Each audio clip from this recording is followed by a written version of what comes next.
একজন ঘড়ি বিক্রেতা 1200 টাকা দিয়ে একটি ঘড়ি ক্রয় করেছেন।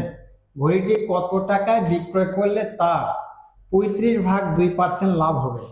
এটা বের করার জন্য দেখো আমরা লিখবো যেটা, যে এত পার্সেন্ট লাভে বিক্রয় মূল্য, তার মানে কি 100 যোগ 35 ভাগ 2। এটা কেন হলো?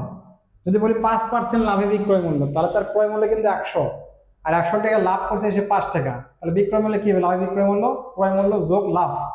তাই এটা দেখো, এই লাভটা কিন্তু এই 35 ভাগ 2, আর ক্রয় মূল্য 100, তাই 100 যোগ 35 ভাগ 2 লিখলাম। এটা তাহলে লাভে বিক্রয় মূল্য।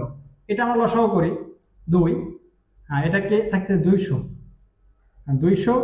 আর যোগ 35, এটা আমরা যোগ করে দিতে হবে, পাশে যোগ করে দেবো যে 235।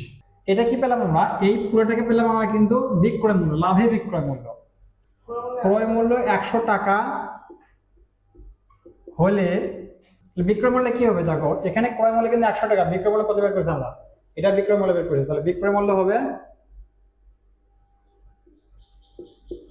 235 ভাগ 2 টাকা। অতএব ক্রয় মূল্য 1 টাকা হলে বিক্রয় মূল্য হবে, দেখো 100 নিচে 1, তাহলে কিন্তু সংখ্যা কম হলে 100টা কিভাবে ভাগ হয়? ভাগ হবে এরকম করে ভাগ।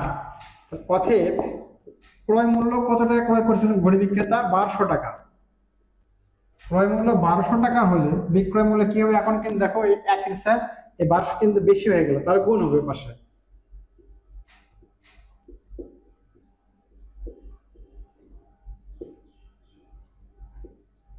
এটা আমরা গুণ করে দিলাম, যে আচ্ছা গুণ না, এটা যা আছে তাই লিখলাম।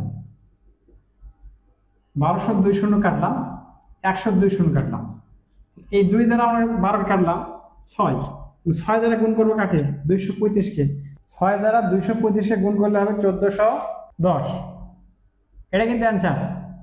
এই 1410 অপশন ঘর মধ্যে রয়েছে, ঘর মধ্যে সঠিক অপশন।